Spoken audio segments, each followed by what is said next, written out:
Alright, so there's an update for the Braincleaner project. Finally, it's been so long, and I haven't made a video for so long either, so apologies for that, but I've been busy with many other things, and longboarding has just taken a back seat to lots of other things going on. But the Braincleaner project is back on, and we're going to have boards here pretty quick to sell. So that's exciting. So I want to talk about the template really quick. So I've got the mostly completed template. And how it works is it's pressed in a way that it fits the bottoms of the blanks, right? So it's not the same shape, it's the shape that hugs the bottom. Except it warped a little bit, but once you clamp it down, it is the right shape. So the idea is you clamp it down on a blank, you line it up with the center on that side and then you just trace it out, and that gives you a perfect outline every single time. And you take that board, and I'm going to be doing this probably next week on this board. I'm actually doing all these steps. But you cut it out on the bandsaw, and just, really roughly to remove the bulk of the material. Then you use the same template, put it back on. This time, when you clamp it on, you are able to drill the bolt holes and bolt it to the deck, and then you use a router to bring it to the exact right dimension. So the reason you don't do the bolt holes until after you cut it out on the bandsaw is in case you mess up. So if I accidentally go too far, like on this side, and I don't follow the line, when I bring the board back, I'm able to, there should be enough wiggle room where I'm able to line things up and still have a perfect outline of a deck, even though I messed up cutting out my tracing. So it just gives you a little bit of wiggle room if you wait to do the bolt holes last.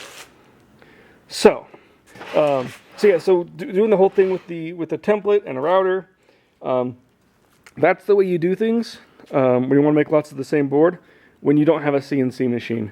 And we did have a CNC machine, and it used to be over there where that crate is on the ground. It says priority dispatch. There used to be a CNC station over there, but unfortunately it was having problems, and I even started designing a cut path for it, but that's a shame that I won't be able to use that. But you know what? This will actually be even faster than a CNC machine. The difference is, instead of being able to sit and wait or do something else while it's being cutting out, I'll have to be spending my time to do the work, but it is faster. So I just wanted to say a few things about the making the template. So I actually made the template last week, and I made a whole video about it and everything. But I was so rusty making videos because it's been so long that it kind of really sucked. And so it was a lot of time, and where I said really very little worth saying. So the only thing I think I really want to say about making the template is, establishing it around the center. So you can see this mark right here, the O, and I've got the center line. So this is the origin. So when you're when you're doing all your marking, everything is referencing this point, the distance forward from that point, and the distance side to side from this center line. So I'm not measuring. You could do origin from the dead center, but then when you go to put your template on your board, you're going to want to referencing the center there, and that's harder to measure than just referencing the back edge and the center there. So everything when marking out the board is referencing the origin, either on this axis or on this axis. So, and that's the easiest way to do things and make it consistent. So when I was copying the board that this was based off of, there's slight variations and all this sorts of stuff. So instead of measuring the distance of this cutout, I was measuring the distance from the center to the edge. And that was the distance I was marking. Not this distance here, but this distance here. So anyway, just that's the main point, is just the right way to establish kind of an origin for making so the process is repeatable and you get consistent results, and that's just kind of the way you do it. And really, that was the only real good nugget for the whole, what it would have been like a 15-minute video. And there was like things where I go through the steps of drawing it out and things, but I've got another video about marking out a board, and it would all just be redundant besides that. So there we go. So what I'm doing now is, as I'm filming, I'm just waiting for this Bondo to cure. What I did here is when I copied the template based on the board I was basing it off of, I forgot to mark the radius for this inside corner here. So I had to glue the piece back in and then remark the radius and then cut it out. So I thought that was funny. So I've got these little pieces that are glued in on all the 4 shoulders. So these wheel cutouts, we refer to this area as the neck and these areas as the shoulders. I'm pretty sure that's a convention, but that's what we're talking about. We're talking about the shoulders and the neck. So and then I did a similar thing here, where I did too big of a radius than I wanted. So then I did a bunch of wood filler and added a bunch of material and then sanded it all flat again. And then I'm just using Bondo to give it a more sandable surface so I can get a better, a smoother finish. So obviously this isn't finished yet. I've got a little bit of Bondo to do, but there's also another thing I still need to do, and that is to to drill the mounting holes for the trucks. So I'm using this, as I said, for a template, and I'm going to be using it as a template for the mounting holes as well. Then I run into a few problems there, because this wood is soft, and if I'm clamping this on and then going in and drilling a bunch of boards using these holes will wear out. So I've got to find some way to prevent these holes from ever wearing out. So what I actually think I'm going to do for that, let me grab a pencil real quick. So what I'm going to do for that is I'm going to find some like steel tubing, right? So like that. And I'm going to find some that has an inner diameter, inner diameter of the 3/16, right? And what I'm going to do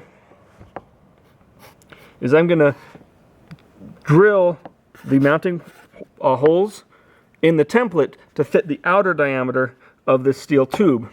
And I'll just glue in segments of steel tube in the shape of the mounting, the mounting pattern, right? The whole truck pattern.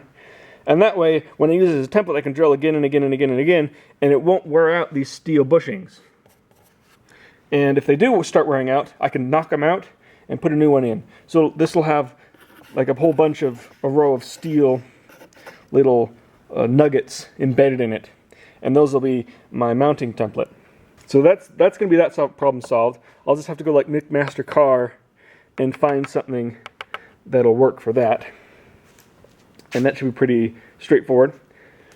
The second problem, though, and this is the one that I've been struggling to get my head around, is I've got to figure out a way to get all the hardware mounting holes lined up in a straight line, not just for one truck. So these are all in the line. But also I want it to be completely in line on this side too. And you know, it's okay to a little bit for individual boards to not get it exactly perfect. But when you're making a template, and every single board you make is going to be, based on that one. So you want your template to be perfect. So how the heck am I going to mark? And so one of the problems is that this thing is curved, so I can't even use it. I can't even grab one of my straight edges, what these are, and and because they can't follow that curve, so I can't really get a straight line down the whole thing, and I can't. Anyway, it's a pretty tricky operation, and we've come up with a few tricks that definitely makes it easier. But I came up with an idea that I can't believe I haven't thought of before, and let me show you. Let me show you what I'm gonna do. This is amazing. Okay, so we're in the shop.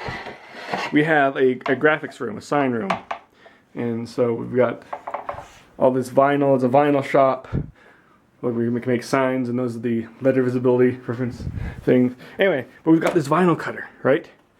And this vinyl cutter is basically a 2D CNC machine, right?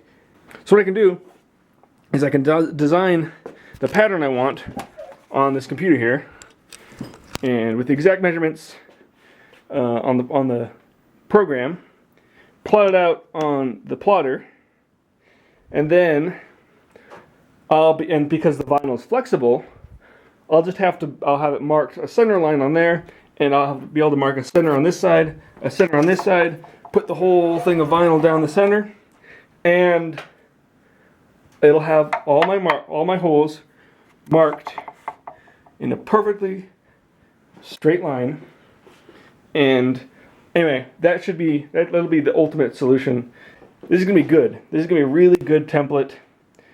The only thing I need to do after that is coat it in a bunch of layers of hard polyurethane finish, so that it's really tough and it can hold up to being used as a router template again and again and again many times.